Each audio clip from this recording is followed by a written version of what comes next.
Әлем археологтарының назары Түркістан облысында. Оның дәлелі жеті мемлекеттен арнайы келген туристік топ.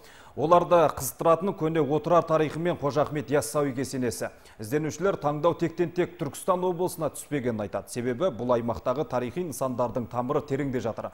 Ал бүгін археолог студенттер Шымкенттегі тарихи өлкетану музейінде болып, ежелден сыр шертетін экспонаттармен танысты. Бұл топ шетелдік археологтар, Лондондағы археология институтының студенттері. Еуропаның алып мемлекеттерінен жиналғандардың ортақ қызығушылығы Түркістан облысының тарихы. Отырарда 3 апта көлемде тұрақтап, зерттеу нысаны ретінде Мардан күйек қалашығын таңдапты.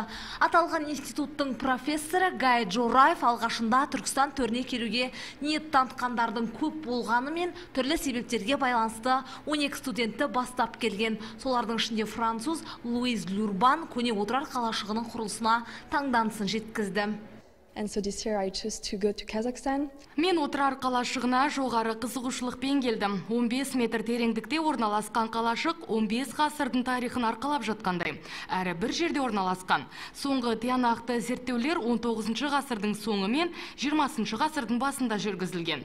Ол кездегі зерттеу әдісте құралдар да ескі еді. Біз жаңа технологиямен зерттеуді қолға алмақпыз. Келген топ өкілдерінің зерттеу объектілері әртүрлі, бір-бір ғылыми жұмысқа негіз еткен. Өңірімізден көрген білгендерін толықтырып, өз елдерінде айтуды жоспарлапты. Бұл өз кезегінде Түркістан туризмінің қарқынын арттырып, келушілер көлемін көбейтпек. Бізге әр келген студент өздері бір жұмыстарын, еңбектерін қорғайын деп жатыр. Өз елдерінде Европада көптеген жерлерге барып, таныстырылымдар жүргізеді екен. Бұл әрине біздің Түркістан облысымыз үшін үлкен керемет жаңалық болып отыр.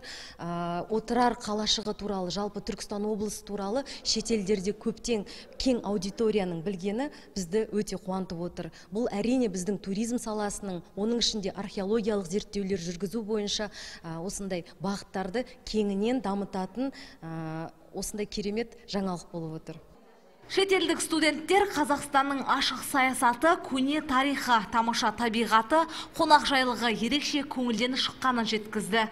Айтуларынша болашақта қайта келіп, зерттеуді терең жүргіземіз деп бекініп отыр.